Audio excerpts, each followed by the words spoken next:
And so it was literally the elephant in the room. You know what I'm saying? Yeah, and I've heard that if you eat an elephant, that you will get all your nutritional requirements Right, for, but then for but the everyone year. was too scared, even though they had forks. Yeah, I get. They should have had sporks. Sporks would have got all the Would bubbly have changed fat. everything. Yeah, would have You're changed. absolutely right. Absolutely. Well, next time. Yeah, All right, you ready to do the show? I am. Let's do it. All right, here we go. Oh, am I recording this show? Yes, I am recording this show. The Daily Tech News Show with Tom Merritt is brought to you by wonderful, awesome patrons like you. If that's not you, join this party now. Go to patreon.com/acedetect and give a little, because it helps a lot. That's patreon.com/ACEDTECT. Hit the button, Tom. I hit the button too early. This is Daily Tech News for Tuesday, June 3rd, 2014. I'm Tom Merritt. Lamarr Wilson, host of Mashable's YouTube Weekly and Socially Awkward, alongside, it's the name of his show. Yes. You're not actually socially awkward. You're quite sociable. But I am YouTube Weekly because I do YouTube Weekly. That is literally true, both as the name of your show and the fact that you do it on YouTube every week. Absolutely. Yeah. Yeah. Hey, you're going to help me read the headlines today, right? I am. Let's see if I can actually read. Let's do this. All right. All right. A lot of people are upset about no new hardware announcements yesterday. You were looking in the wrong place, people. Intel's catching your eye over there at Computex. We're going to talk about tons of hardware from Computex later on. PC World reports Intel showed off the new Core M line of processors. It draws less than 10 watts of power. And if you're like, wait a minute, I don't care about processors, you will. Hang in there. Makes possible a 7.2 millimeter thick tablet with 8 hours of battery life. And that tablet, which Intel is calling Llama Mountain, it's just a reference design name. I hope. Yeah, I know. Well, it's meant for manufacturers to use as a jumping off point to make their own tablets. But it's a thin Windows 8.1 Pro tablet with 8 hours of battery life and docks with a light keyboard to become a laptop. In fact, it could qualify as an Ultrabook probably. Looks very appealing to a lot of the folks out there at Computex who are looking at it. Asus has already said they'll ship Transformer hybrids with the Core M processor later this year. Sounds cool, man. The Next Web reports on a rollout of Instagram version 6 to iOS and Android devices. Now, when you select a filter on your photo, you'll see a wrench icon to give you access to a suite of editing tools. Among the new features are color adjustment, sharpen, and the ability to adjust filter strength. I got to start using filters. Yeah, I'd say that's the thing. I don't use filters at all. At all. So I guess I will play with these a little bit. We'll see. Yeah, maybe this will get me to do it. Kickstarter has gone anarchist. They've ended all rules. Well, not quite, actually. Gigo tempers my enthusiasm with actual facts, but does report that the new rules Kickstarter has changed make it more attractive for hardware makers who had been turning to Indiegogo and the like for less restrictive policies. One major change is a new feature called Launch Now for qualifying projects to skip the wait period where you had to wait for a community manager's approval. About 60% of projects will qualify for Launch Now right now, and Kickstarter expects that to rise. The new simplified rules simply state the project must create something to be shared, be honest, which makes sense, and not raise money for charity, offer financial incentives, or involve prohibited items. Sounds cool. Yeah, no Now, bong. Sorry. Now, speaking of Kickstarter, a food scanner called Sio has topped $2 million on Kickstarter with just 12 days left to fund. This pocket spectrometer promises to tell you the chemical makeup of your food, including nutritional info like calories, carbs, and sugars, all the things I need to look at personally. The device is just a little bit larger than a thumb drive and works over Bluetooth with a smartphone app. Be cool if it could tell you exactly where on your body the fat will show up if you eat it. Well, for me, it just says everywhere. The Next Web reports Motorola announced Moto Stream, an accessory that can make any speaker you want, into a wireless Bluetooth speaker. Up to 5 connected devices can drop tracks into the speaker as long as they're within 300 feet. There's even a heist function where you can steal a track away from somebody else. It's available today, $50 at Motorola.com. I looked at the video on this, and it looks really cool. It's a small little device. Just takes like 2 things to plug in. I think it's like a USB port and the actual cable. And for any speaker, I thought, that kind of makes sense. You go to someone's house who doesn't have that smartphone capability, just plug it in and it works. I'm gonna get one of those big floor speakers and get carry it around with me. Those are beautiful. Yes. Now, speaking of beautiful, Glass Almanac are among the folks reporting on Google's announcement of Diane von Furstenberg's design Google Glass. DVF made for Glass includes 5 new frames and 8 new shades to convert you from glass hole to glassionista. Ooh.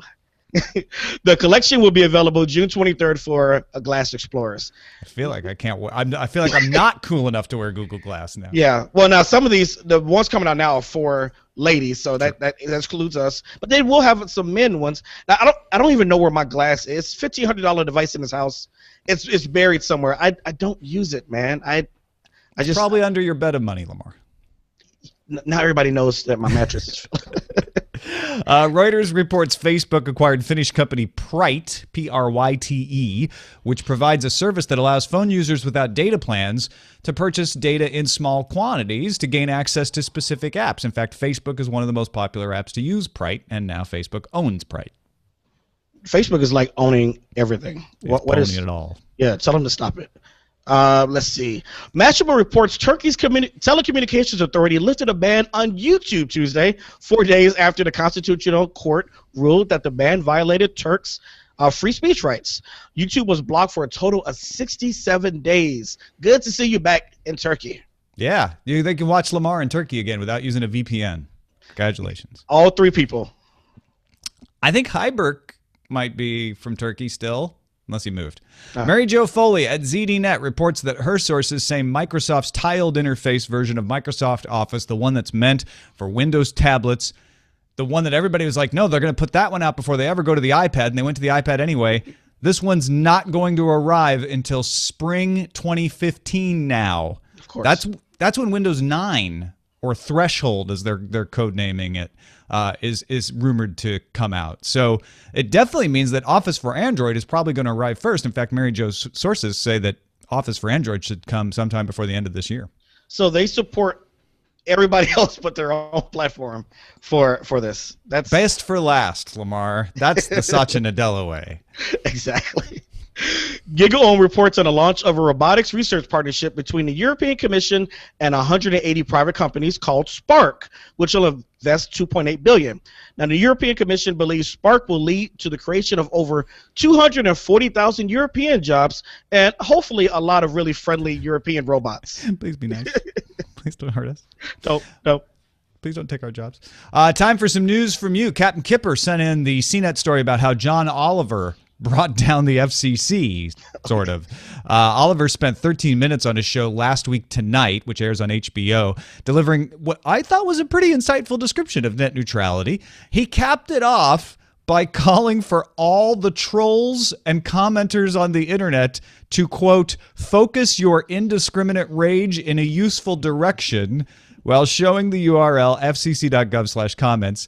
Yesterday afternoon, as this clip made it around the internet, the FCC's comment system buckled under the pressure of that rage suddenly being focused all on one point. It does seem to have recovered for now, Lamarr. Poor FCC. And Splendor78 pointed out that the Washington Post article about Susie Levine becoming the first U.S. ambassador to take the oath over a Kindle e-reader displaying the U.S. Constitution. This continues a trend which I didn't know about. Apparently, in New Jersey, firefighters were sworn in on an iPad edition of the Bible in February. And apparently with the New Jersey one, they just couldn't find a Bible. So somebody's like, well, I got one on my iPad. That's amazing. What do you think they will do this for the president? Think that'll ever happen? Oh, that's going to be a thing, right? First and like which e-reader, which tablet did he choose? And, yes. Which format? Was it a public domain format or I'm going to protest? Yeah, that's going to be crazy. Oh, yeah. And finally, Metal Freak posted the Ars Technica article about the release of a 64-bit version of Chrome announced on the Chromium blog. Google claims the new version brings 25% improvement in graphics and multimedia.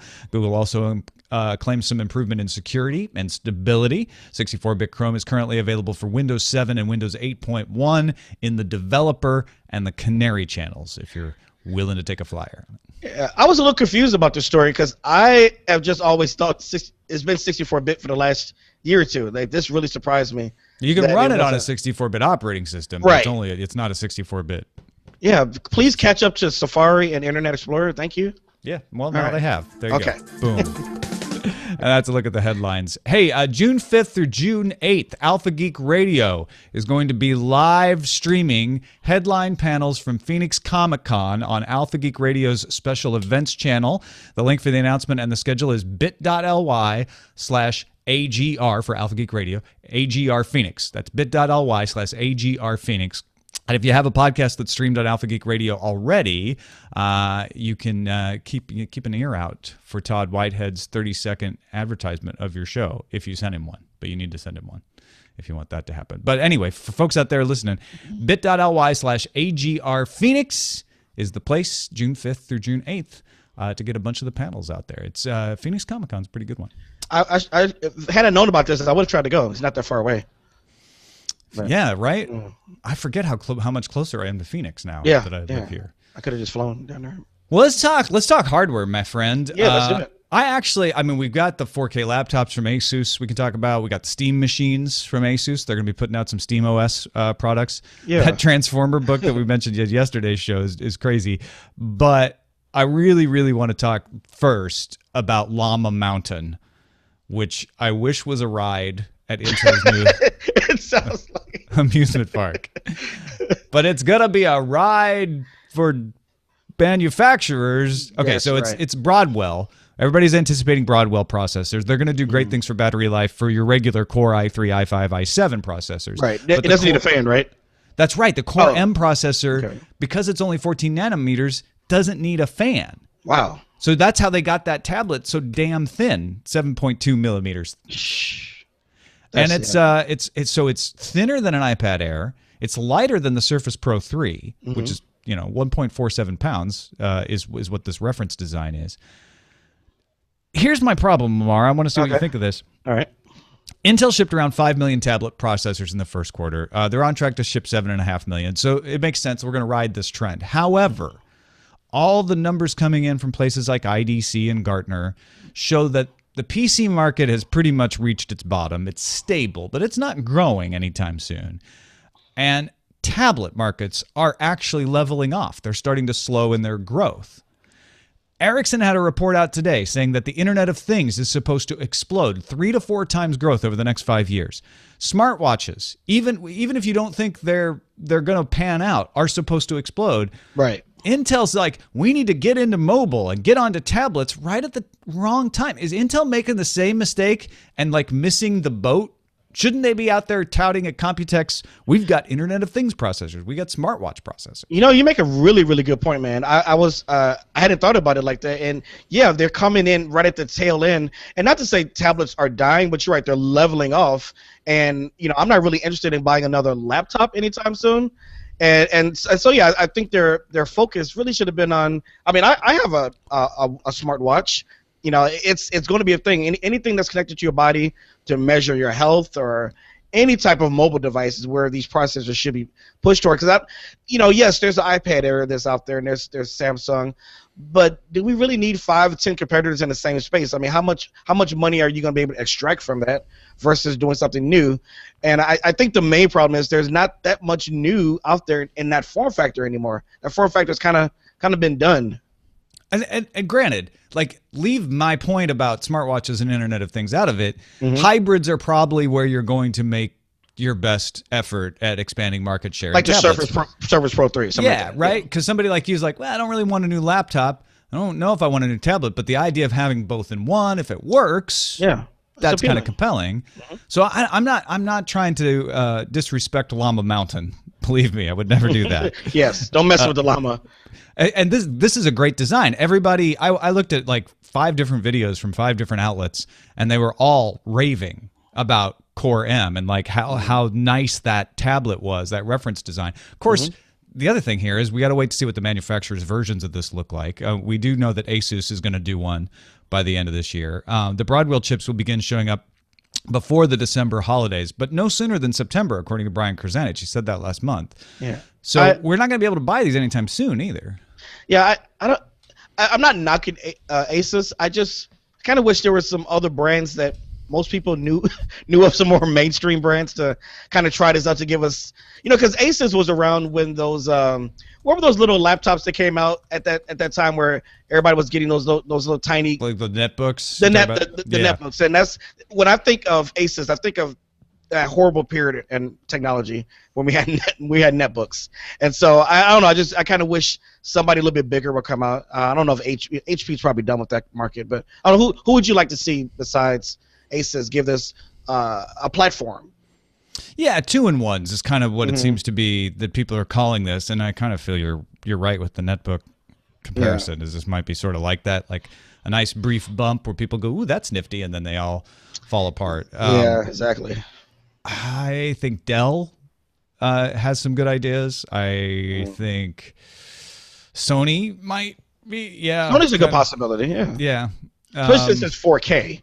And they're really touting 4K. Oh, Toshiba. Toshiba actually has some designs at Computex that are similar to this. They're not on the Core M processor yet, although they may have that in the works, and they're just not showing it off.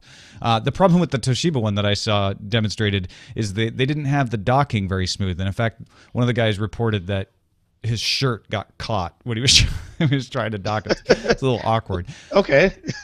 Yeah, so that's one of the issues there. But let's talk about some of the other stuff here. Yeah, 4K laptops. Asus NX500 has a 3840 by 2160 15-inch display. It's 19 millimeters thick, only 2.2 kilograms with a Core i7 in there, and 2 gigabyte NVIDIA GTX 850 GPU, 16 gigabytes of RAM. This is a powerful laptop. We don't know what the price is. They never do price and availability. Of course not. Yeah. And then there's that gamer version with the GTX 860M graphics card and the black with red accent thing. Well, essentially the same one. Yeah, I just like the color black and red. But no, seriously, I think this needs to come out sooner than later because there's an argument right now about 4K is not. No one can stream it. 4K is not available. What are you going to do with it? So the more manufacturers that get this out, the less complaints we start getting from people who feel like it's just a gimmick. And they have a right to think about it, Tom. 3D was one of the biggest gimmicks in the last 3 years. So I feel their pain. They don't want to jump into something new. But I've been watching some 4K video on YouTube, and even if you don't watch it in 4K, your viewing is definitely better. Even if you're watching it at 480p, everything's cleaned up a lot better. So I'm definitely interested in the laptops and as you get out to these TVs. I think it's going to be a thing that's going to stick around for a while. Yeah, there's a few games available on Steam that can take advantage of this screen, but a lot of people say like 15 inches, that screen's too small to really matter. I don't know. I don't know if the 4K is a gimmick or not. I do know that if you're doing some editing, even on a 15-inch laptop, and you've got 4K material, you're going to want that 4K screen no matter what, so that could be an advantage there. Of course, that's a small slice. What do you think of these Steam machines? Asus ROGs. Is it Rogue or ROG? I think it's ROG. I think it's ROG. I'm going to say that. I say Asus. I should say Asus too. But they have the GR8. Great, right? Core i7, NVIDIA GeForce GTX 750 Ti. 4K. It has 4K output as well as Miracast, so you can stream to it. Kind of a nice console replacement, which is what the Steam machines are supposed to be. Right. And then the G20 is a GeForce GTX 780. Same thing. These guys have a weird cooling system that keeps them running really quiet too. 25 decibels idle. Wow. The thing about this, I'm not against the Steam machines, but I'm wondering who the market is for these. I feel like PC gamers who are already on Steam are very comfortable sitting at their computer. I haven't heard too many of them, unless I'm wrong about this, that say I want to go over and sit at my TV now to do the same thing I was doing on my desk. And so I'm wondering, like for a streaming box, it sounds attractive, the Miracast, but I'm still waiting to see who those gamers are that are ready to transition over. You know what I mean? I know it's meant to be for that Steam gamer who, instead of buying a Sony or an Xbox because they want something for the living room, buys this. But you're right. How many, and maybe you're out there, let us know, feedback@dailytechnewsshow.com. How many are like, I've been dying for a console version of Steam and for a good form factor to put in my living room? Because I think this is great, and I like the idea a lot. And I'm attracted personally to the idea of like, ooh, having my Steam games, my PC games in the living room sounds cool.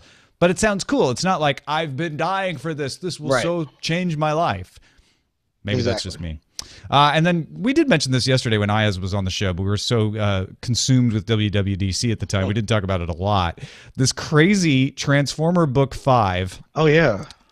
It is a laptop and so it's a hybrid because it's a tablet that can be a laptop. And then it's also like a pad phone, so you can dock your phone into the tablet, which also means you could dock it into the laptop. The phone runs Android.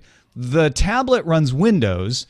So you can either run Windows or Android, whatever mode you're in. Actually, you can't run Windows on the phone. That would be the only mode you can't.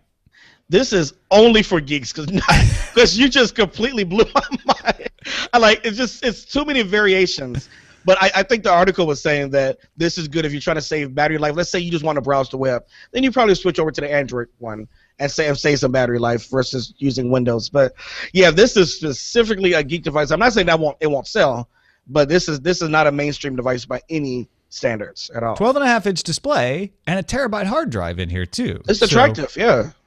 I kind of love the idea. I can't imagine it works very elegantly in practice. But. No. Good on you, Asus, with the transforming. All right, as we mentioned above, Phoenix Comic-Con, Thursday, June 5th. That's the item on our calendar today. If you're wondering what's going to happen there, the con features a rather stunning array of participants in a, I'd say, much less frantic environment than other Comic-Cons like San Diego Comic-Con particularly. Phoenix Comic-Con features appearances this year from Nathan Fillion, Michael Rooker, Earl, Eliza Dushku, Kelly LeBrock, Todd McFarlane, Patrick Rothfuss, a dazzling array of comic and graphic novel artists, and of course Stan Lee. If you can't get to Phoenix, though, don't forget Alpha Geek Radio going to have the events. bit.ly/AGRPhoenix. Our pick of the day is Audible.com. And again, I should remind you that this is not a paid promotional announcement. Brian in Houston sent this in. He says, Audible's my pick of the day. I started with a book called The Moon is a Harsh Mistress a few years ago when I heard it mentioned on a podcast by Tom. I have discovered a ton of great content, including the Dresden Files series, several biographies that are made so much better when read by the author. My library now includes hundreds of books, with the cost per book being less than $10 when you do the highest tier membership. It's a great deal. So he wants to thank me for introducing him to Audible. It's made his daily commute, workouts at the gym, and walking the dogs much more enjoyable. I 100% agree. Yeah, I wish they didn't have the DRM, honestly. That's kind of a pain as an author sometimes even. But Audible.com, man. I listen to audiobooks all the time. I'm listening to Promise of Blood by Brian McClellan right now. That's awesome. Yeah, I'm a user. I do promote it just as a disclaimer on my show as well. But, you know, I've grown to love them. Like, I really have sat there and listened to some books and just enjoyed that different format. So, yeah, go Audible. Yeah, they are a sponsor on Sword and Laser. What's your code on your show? Oh, it's I think it was just Lamarr. It's just Lamarr? So yeah. There you go. You get the free book.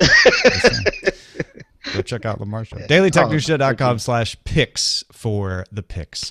All right, man. I am overwhelmed. I want to thank all the drivers in the audience. There's actually a few who emailed after we already started the show, and I didn't get your email in here. But truck drivers sent in some really insightful and cool emails. Because in yesterday's messages, Ashley asked what the impact of driverless cars would have on both taxis and truck drivers, and we got several emails in response. Jason Davis, a truck driver and author, points out that there is a lot of regulation imposed on the driving industry. However, where I could see self-driving vehicles working would be while the driver is resting. Truck drivers are mandated to take a 10-hour rest break every 11 hours of driving. This could work like a team truck, where the driver could be asleep while the truck's still in motion. The driver would still be in and with the truck and would be able to manage the non-driving daily activities that a self-driving vehicle would not be able to do. Things like backing up the truck, fueling, opening doors. stores. This would increase productivity as you would have a solo driver being able to double his mileage. Just a thought in how it could be implemented. That sounds like a great idea. I mean, it does. They can stay on the road longer and rest and not cause accidents. John Sheffield had a similar thought about regulation and rest breaks. He thinks that trucking that doesn't require the driver behind the wheel continuously should allow rigs to keep moving even when the human rests, lowering the number of accidents caused when drivers are sleep deprived. So long as the additional tech isn't too expensive, it ought to be a positive development since there will still need to be humans involved in the process for the foreseeable future. Yep. But James the trucker from lovely, as long as you stay in the nice parts of Detroit, has some doubts. He says, yesterday there was talk of driverless vehicles putting truck drivers out of work. I am a truck driver. I have no fear of this. I can easily see taxi cabs going fully automated because they are small and mostly do city driving and never regularly exceed 45 miles per hour. Trucks, however, are much bigger, much heavier, and they travel much faster. When a truck has an accident, people get hurt. There's also many other simple maintenance and practical issues that James didn't want to get into. And David Redding points out one of those practical issues. There's no way the government will allow transport trucks travel the roads without there being a person behind the wheel, especially when you're talking about the transportation of dangerous goods, things like flammable, toxic, corrosive items. Secondly, driving is just part of a driver's job. Not every load goes to a dock, with many deliveries needing to be unloaded by hand. Not only will the trucking industry have to make major changes for driverless trucks to exist, but everything from warehousing, commercial, and even that little corner coffee shop will have to change to make driverless work. You're looking at a very long time before there are driverless transport trucks. David says, if ever. Interesting. Yeah, I guess my only quick opinion about the losing the jobs part is that, and this is not to sound crass or heartless, is that it's just something that happens with technology. I remember back in the mid-90s when I was building computers, with a partner. We were building computers and selling them and making a nice hefty profit off of them. And that is just not possible anymore. You can't make a living off that, and, unless you got a really, really big company. So, things just change with technology, and I would hope that those who maybe lose those jobs can get trained and maybe somehow maintaining the trucks that there's gonna be other jobs needed to be filled. Yeah, it's kind of what some of these guys are saying. Yeah. They're like, there's other things we need to do. Right. Some of them even in the truck while it's moving, even if the truck's driving on its own. There's a Verge report of a popular science article describing an experiment in which a computer-assisted truck was able to maintain a precise distance of 33 feet from its human-operated counterparts. So if you're thinking this will never happen, I don't know about never. But because they're already trying to test it and figure it out. But yeah, I like that this seemed to bear out my instinct, which was the transition will happen in a way that will allow people to find roles for the most part. Maybe not so much with the taxi drivers, I don't know, but it seems like for trucking.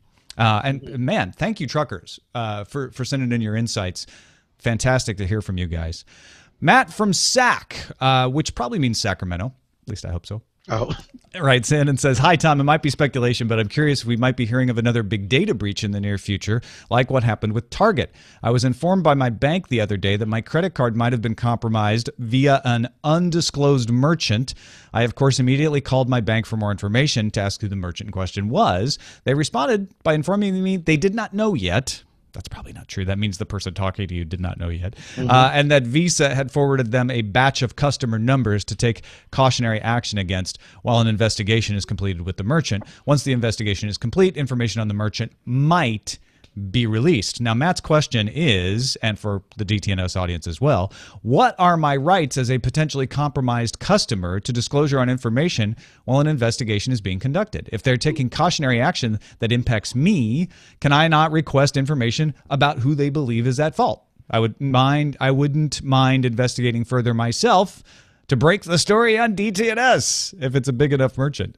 Well, Matt, first of all, thank you for being willing to do a little investigative reporting. I appreciate that. It could be another big Target-like breach, or it could be sometimes a botnet gathers a bunch of data and Visa finds the stash and says, oh, here's a bunch of new numbers we need to invalidate. Stuff like that happens all the time. It's not really that newsworthy usually. The reason Target made news is the number. They had 40 million numbers. That's a lot. But little breaches in the hundreds of thousands actually happen quite frequently. And the reason they don't want to disclose the merchant is they don't want to tip off the attackers about which attack they detected, because they're trying to do some forensics on it. They're trying to track it down, and they don't want the traces to be wiped away.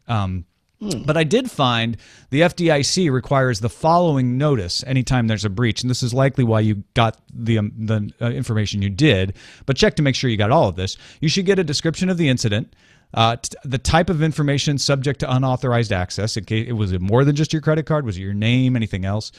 Measures taken by the institution to protect customers from further unauthorized access. Telephone number that you can call for information and assistance, and a reminder to remain vigilant over the next 12 to 24 months and report suspected identity theft incidents to the institution. Wow. This happens all the time. That's kind of scary. Yeah, it does. I mean, I found a federal credit union, National Association of Federal Credit Unions post where they go through like May 2011, Michael Stores, 2009, the Heartland Payment System, Hannaford Brothers Grocery Stores in New England, 2008, TJX lost $94 million in 2007. That was big numbers. Those are just the bigger ones. I tell you, getting a note from your credit card company saying, "Oh, we're changing your number." I don't know how often it happens to you, Lamarr, but I know that a lot of people are getting that very frequently. Yeah, I was part of the Target thing, so I definitely got the changes pretty quickly. But it was frustrating because I didn't even shop it at Target necessarily during that time. I was doing a return, so my credit card still got dinged. Oh man, that's like double jeopardy. Exactly. This didn't even work, and you got my credit card stolen. Thanks a lot. Yep. Thank you guys. Appreciate that. All right. Well, that is it for this episode of Daily Tech News Show. I hope that maybe that doesn't make you feel better, but at least you're a little more informed. And if anybody actually has knowledge, if you work in the industry and know a little more insight about, what you can actually get as far as information, let us know. Thank you, Lamarr Wilson, twitter.com/Lamarr with 2 R's Wilson to follow Lamarr. And you got great shows going on. Anything in particular to let folks know about?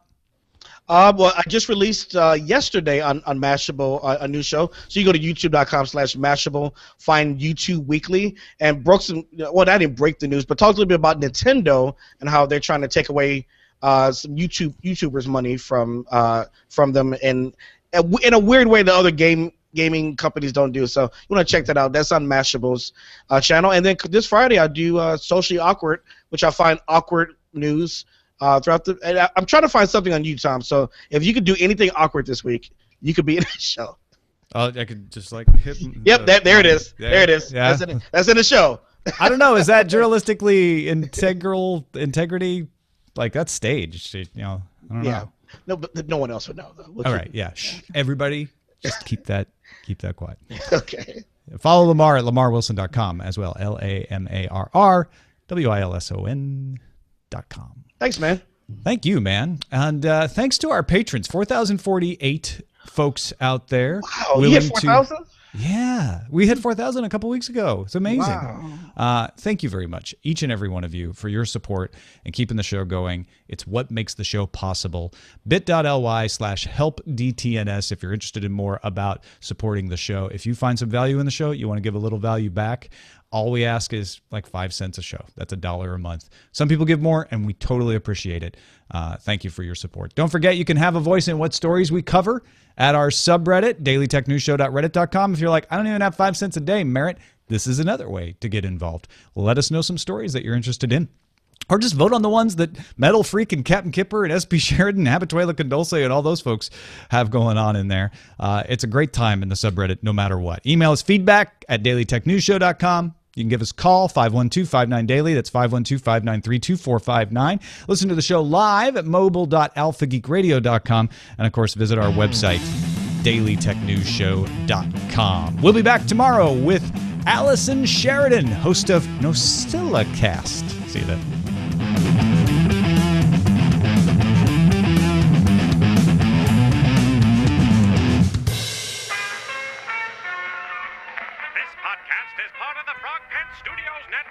For more information about this and other shows, visit frogpants.com. audio program so good, it's like you're there. Boom. Yes. Allison is awesome. I wish I could be on with her. She's the coolest. Oh, yeah. We can go back. We can make that happen someday. Yeah, definitely. No, Allison's great. What's funny is for years, like literally 5 years, she's been trying to remind me very politely, in most cases, it's no Silicast because it's Allison backwards. It finally sunk in, and she's like, "Oh yeah, I gave up. I'm not trying. I just say no Silicast now." Okay, that blew my mind right there. I didn't realize that was backwards. All right, I know. that's awesome. Yeah, she's a nice lady. She is. She's great. So is SP Sheridan. Allison Sheridan, SP Sheridan. There's a relationship there Is it? because they're married. Oh, I met him then. Okay. Yeah, you met him at the meetup. Yeah. Okay. Awesome.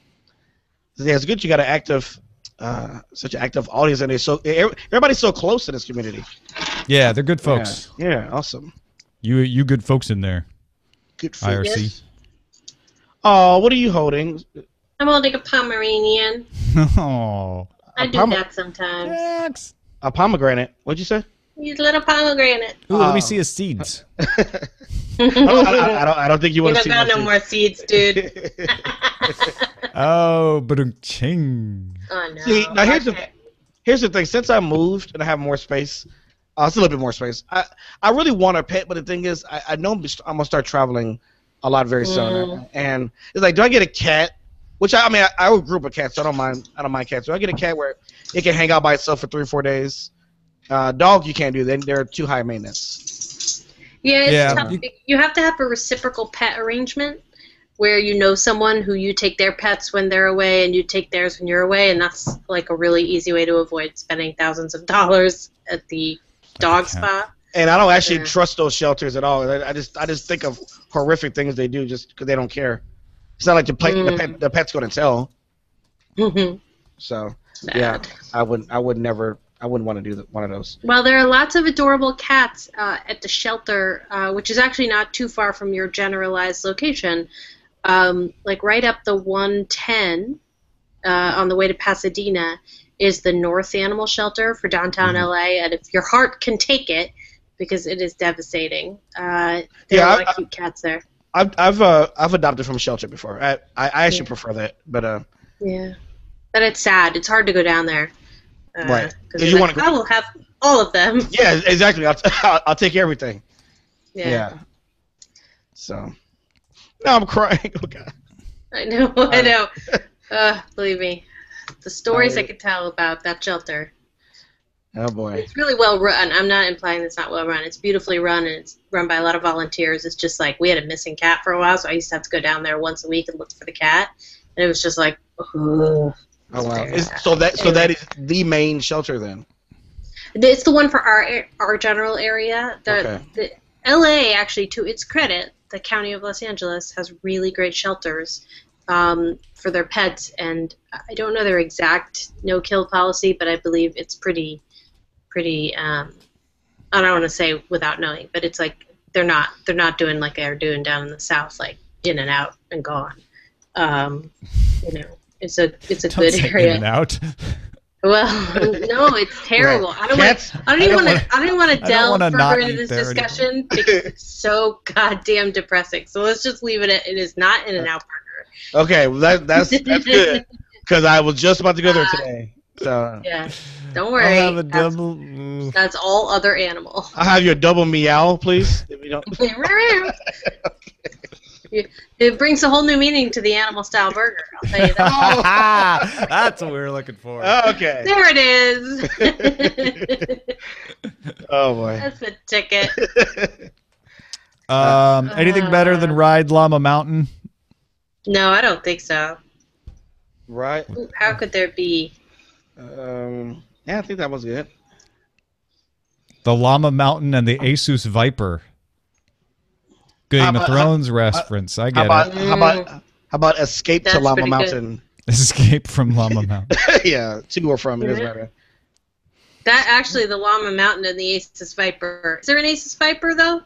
That's not. Well, not this time. I think it exists. Wait.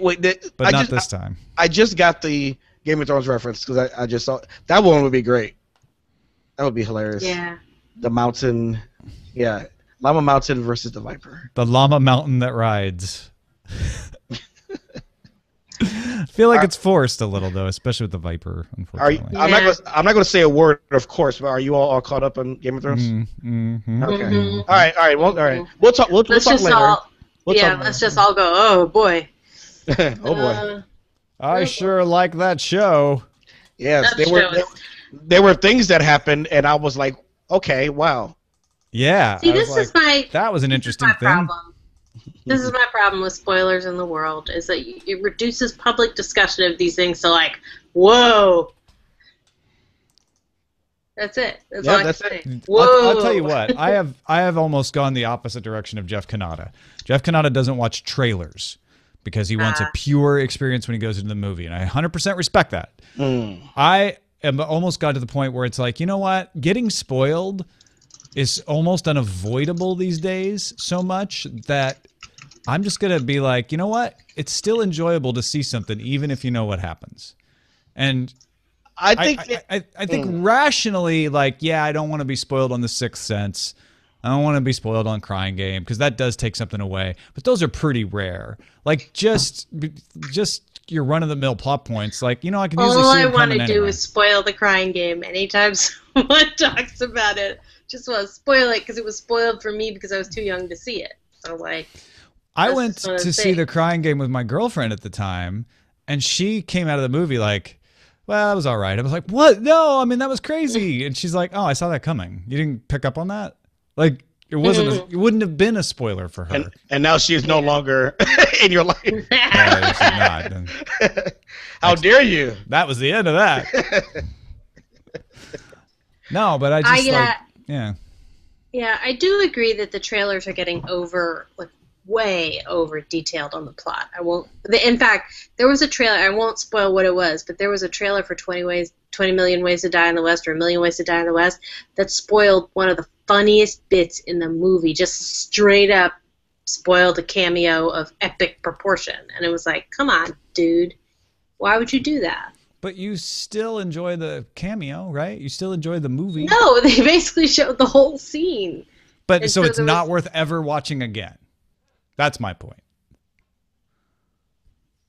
It would have been a wonderful blast of adrenaline midway through the movie, and instead it was like, I saw this. I know what you're talking about.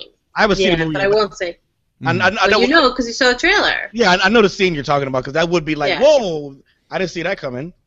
Green, explosion! But no, instead you're just like, although I have seen the movie, and there's at least one more of those, so it is sort of worth it. I came down loving that movie. I'm glad this didn't happen. Look at my camera. I'm glad this didn't happen during the show. Now see the sun reflects off the other. You're looking like you look like you're being bisected by a laser. Yeah. I was like, okay, this happened at the right time. It happened, every day around this time. It bounces off a certain person's window who has it tilted. Oh. And then I get this. You need to put up your own reflective surface. Right. Just like set it right back. Yeah. And then it'll like create this high intensity beam. I mean, it's very save glamorous. your drama for the llama. I like that.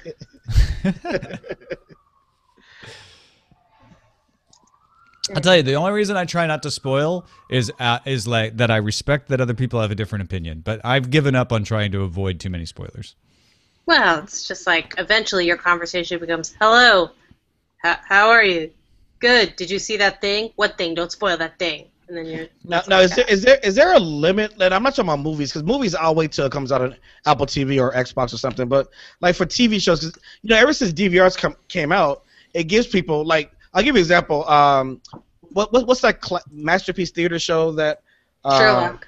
No. The other one, Downton Abbey. Now I still have that all 10 episodes on my DVR because I'm just like I won't watch that when there's nothing on and just kind of. Flow through it, so it's saved there. But it's like, should I get mad if someone spoils that now? And it's been off.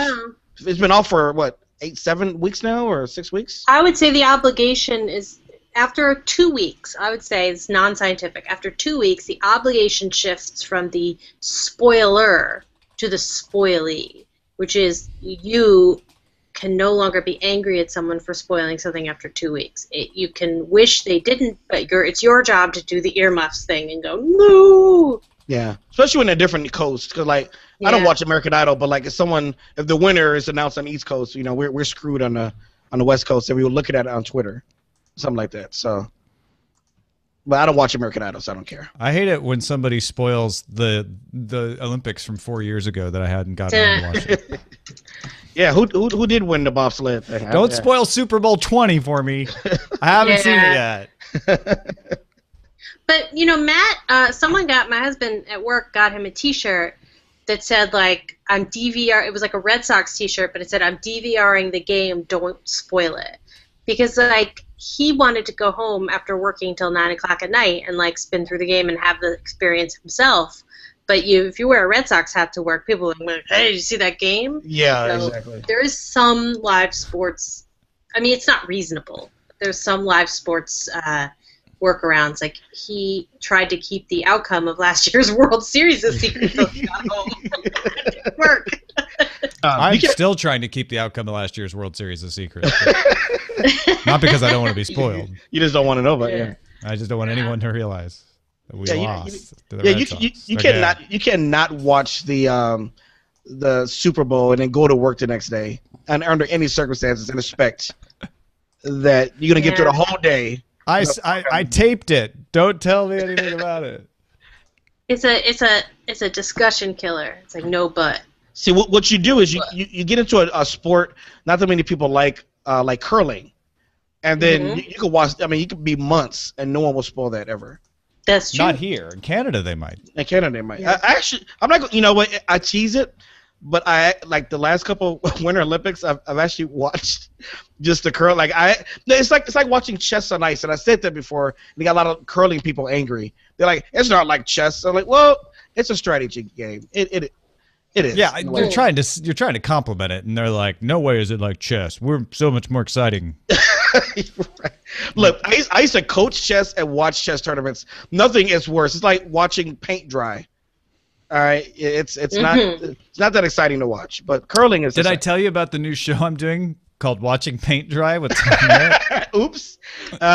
Yeah, sorry about that, Tom. That's. Can I be on it? So yeah, sure. It's kind of, you know, I think next week is Mauve, so come on over. Yeah. Watching paint. Now I want to do that. Oh yeah. Just watch a bunch of people staring at paint. Lamarr and Tom watch paint dry. That's right. And slowly tilt as the paint dries. And then I'm gonna get Morgan Freeman to read the phone book. No, wait. There's actually a thing happening. That actually happened. I just realized as I was saying that's already happened. You're right. Oh, wow. I will be interested in doing something in chess again. I haven't been in it in years, but I'm so out of practice. Like I used to do tournaments and all that. But I don't know what kind of I mean, it wouldn't be an interesting podcast at all. To talk about chess moves. Chess moves. I'm sure that's taken. Pawn to King 4 this late in the game, Lamarr. Which gambit is this?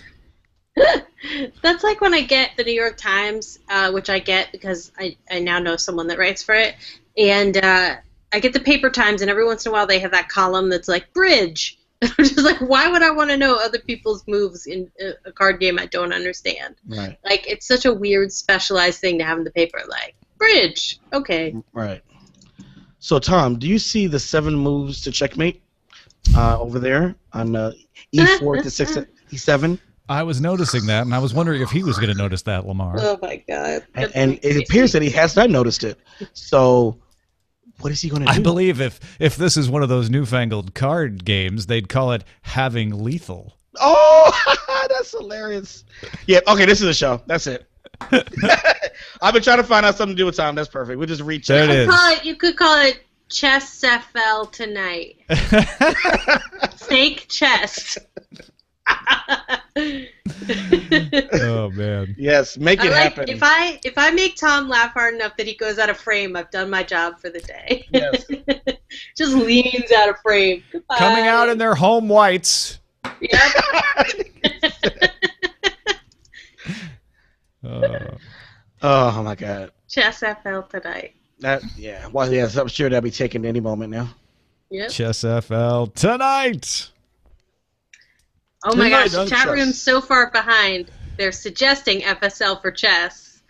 There we go. There it is. And I like that Travis Hooray. came in just to support the paint drying show. Yep. Thank you, Travis. I forgot to open the chat. Oops. If any of you are somewhere within the 50,000 watt radius of KMOX AM 1120, I will be talking with Mark Reardon in 30 minutes about the WWDC. So keep that in mind. Nice. KMOX. Love them. CBS affiliate. KMOX. Oh, yeah. Heritage Station. Yep, Heritage. They're like real old. Kirkwood, like Missouri on radio. Christmas is what KMOX stands for. Oh, wow. Wait. Can I put the notes in the thing? Oh, yeah. I'm out of the blog post. All right.